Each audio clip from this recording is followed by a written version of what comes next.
welcome back. We're going to play a song again together. This will be Hot Tamales and Red Hots. We're going to use that song to introduce a couple of new chords from the chord pattern. The 6 chord and the 2 chord to go along with our 1-4-5 pattern we've already learned. Well, let's review that 1-4-5, but let's check our tuning again. G, B, D, G on the ukulele, and D, F sharp, A, D on the baritone. Okay, all right, we're all tuned up. Well, let's see.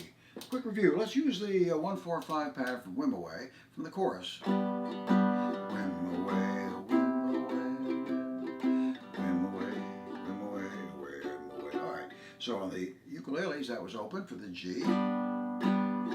So the baritone, 5th fret, 10th fret, 5th fret, open. And so we're going to play this in all 12 major keys, okay? We're going to start here open and work our way right up the fretboard. And on the baritone, we'll start on the 5th fret to keep us in the same key. And just watch your split screen and pick your instrument, and I will put the fret number on the screen. All right. Now, pausing.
I don't know about you guys, my finger's kind of tired.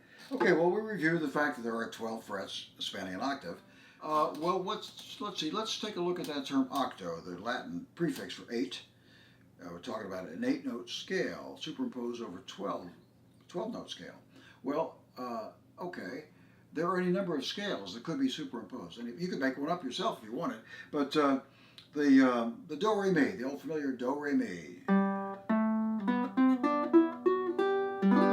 Okay, well that pattern, we're gonna learn that pattern, and that's really about the only pattern we have to learn. But it's going to be from the root. Let's take the 4th string, G on the ukuleles and D on the baritone. Okay, we'll go up that root, 2 frets. That's the 2nd note. 2 more frets. That's the 3rd note. 1 fret is the 4th note in our scale. 2 more frets is the 5th note. 2 more frets is the 6th note, 2 more frets is the 7th note, and 1 more fret is the next root, is the 8th note or the next root. Well, the pattern then from the root is 2, 2, 1, 2, 2, 2, 1. So that's go ahead and try that on your instrument. Get a feel for what that feels like. Up 2, 2, 1, 2, 2, 2, 1, and go backwards.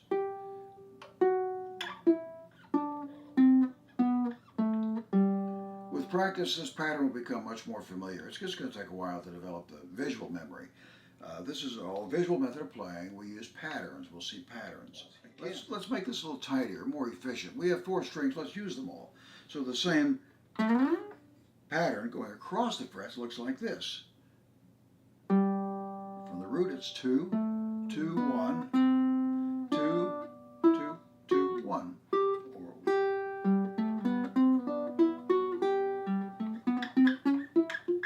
We want to know both ways. If we learn the pattern on one string, vertically I'll call it, that comes in handy when you're playing some runs. For example, if I'm strumming this chord, that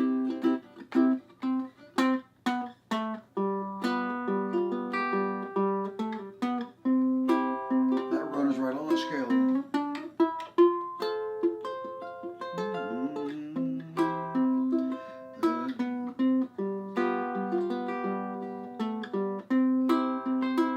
All those runs are right in that scale. Now, again, that pattern can start anywhere. Now, if I want to play up here on the 7th fret, let's say that's the key of whatever I want.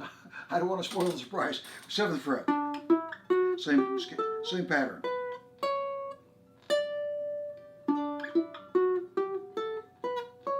Little shortcut here because we know the 7th note is right below the root. We could save ourselves a bit of distance. Go.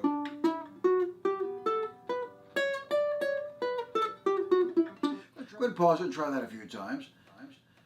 Okay, now what would be the use of this? Well, let's talk about the musical alphabet then. Musical alphabet. There's only 7 letters, A through G, A, B, C, D, E, F, G, and then there are 5 accidentals, the black keys, sharps, and flats. I'm going to use the baritone because we actually do have an A string here. It's A, sharp, B, there's no B sharp, it goes right to C. C sharp, D, E, D sharp, sorry, E. There's no E sharp because there's 2 white keys, so it goes right to F, F sharp, G, and G sharp, and then A. So that's our alphabet. You can see it right there on the screen. A sharp, B, C, C sharp, D, D sharp, E, F, F sharp, G, G sharp, and A. That's it, 12 notes. Now, I've been using all generic numbers to describe both the notes and the chords in these patterns. Why would I even need a musical alphabet? Well, the alphabet is necessary to communicate. For example, if I'm playing along with another player and I want to join in, perhaps I know the song. Maybe I know The Lion Sleeps Tonight. I know it's 1, 4, 5, but I don't know what key he's playing it in. So he might tell me he's playing the key of E. E, well, okay.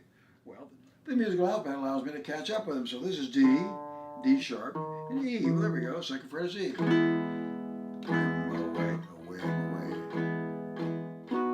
Okay, great. Now I can play along. We communicated. He's in the key of E. And vice versa. If he asks me what key I'm playing this thing in,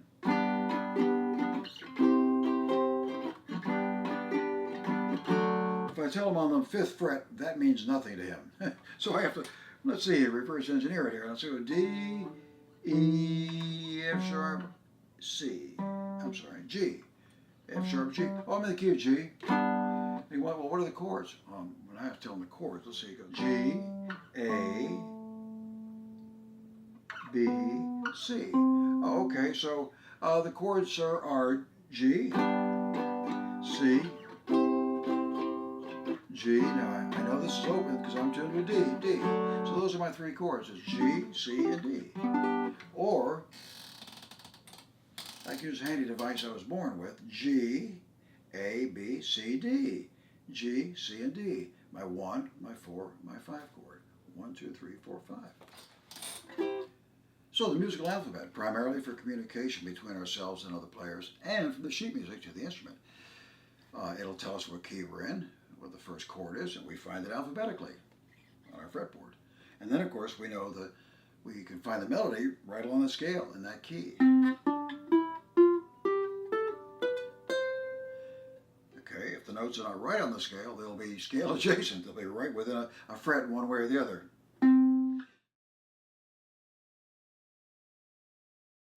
All right, let's play a song together here. Hot Tamales and Red Hots. You see our root's going to be on the 3rd fret, and then later we'll play it on the 5th fret as well. I'm going to show you some really neat opportunities for arranging. So in the 3rd fret, we find our sixth chord is 3 frets below our root, and our 2 chord is 2 frets above. Okay, so here we go. Hot tamales and red hots open. The 5th fret is 2 frets above our root, and our 5 chord is 7 frets above our root.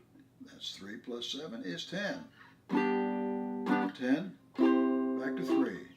Okay, let's do that again slowly. Let's do it again. 3. Open.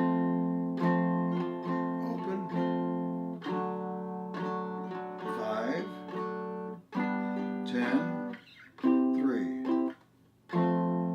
We repeat that phrase. 3. Open. 5. 10, but we stay on the 10.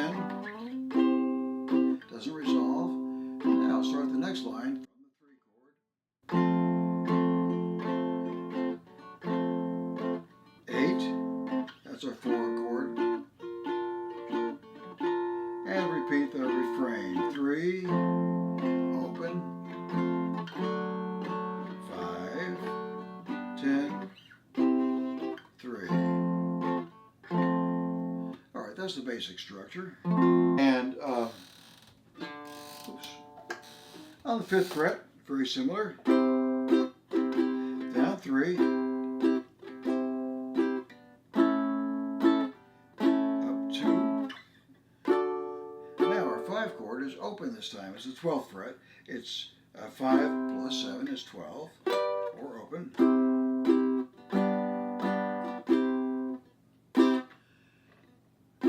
5. 10 is our 4 chord. And our refrain. 5, 3, 7, open, 5.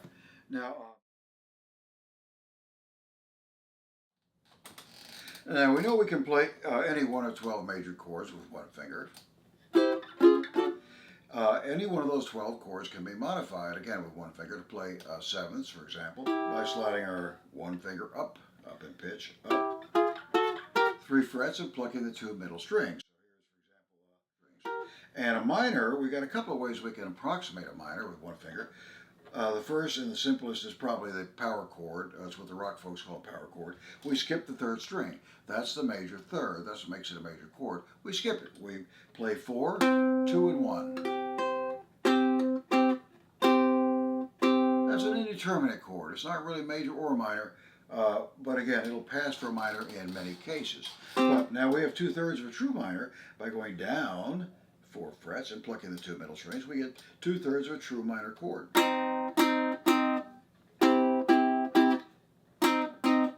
Again, applies to any one of the 12 major chords. We can modify it into play a minor or a 7th that way, one finger. Now, we do have about a dozen or so what I call bonus chords.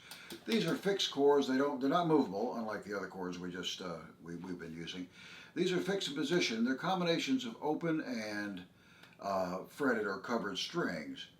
Usually played with one finger sometimes. I call them bonus because they produce a lot of music for very little effort. About a dozen or so placed around the fretboard here and there, and we'll point those out as we come to them, okay? So, hot tamales and red hots, in this song, we have a couple of bonus chords at our fingertips. For example, we play the open chord, the G or the D on the baritone. Again, there's that 7th. One finger, 3rd fret, 2nd string, we have a 7th. A true 7th of that chord. And when we're here on the 5th fret, when we go down to the 6th chord on the 2nd fret, there's a bonus chord here. We just slide our finger over, open up the 4th string, and we have another 7th of that chord. That chord, here's the major, 7th. 2 7ths, simple. One finger, just slide the finger over. Okay. And of course, these bonus chords, as I call them, the fixed chords, the open chords, they're optional. You don't have to use them, but I tell you, there's a lot of music for very little effort. And the 7th, of course, gives a bluesy feel.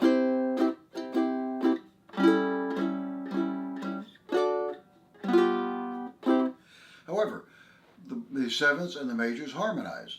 They're both versions of, they're basically modified major chords, and so they will harmonize. So if you're not quite ready to play those different shapes just yet, you can play all those chords as majors, and they will harmonize. You can play along very nicely. Yeah, she's got for sale, no problem. And if you're able to play a seventh, sure. Hot tamales and red hots, yeah, she's got for sale. I got a gal, she's long and tall, sleeps in the kitchen with her feet in the hall. Hot tamales and red hots, yeah, she's got for sale. Yeah, she's got them for sale. Yeah. Okay, I'm going to go ahead and lay down a track for you to play along to. And play along at whatever level you're comfortable with right now. Hot tamales and red hots, yeah, she's got them for sale. Hot tamales and red hots, yeah, she's got them for sale. I got a gal, she's long and tall, sleeps in the kitchen with her feet in the hall. Hot tamales and red hots, yeah, she's got them for sale. Yeah, she's got them for sale. That's it. All right. Up to hot tamales and red hots, yeah, she's got them for sale. Hot tamales and red hots, yeah, she's got them for sale. There's 2 for a nickel, 4 for a dime. You can't have no more 'cause they're right on mine. Hot tamales and red hots, yeah, she's got them for sale. Yeah, she's got them for sale. All right. And the baritone. All right.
Well, in the next video, we're going to go ahead and spend a little bit of time playing with that power chord, using it to approximate a minor and play some songs in some minor keys.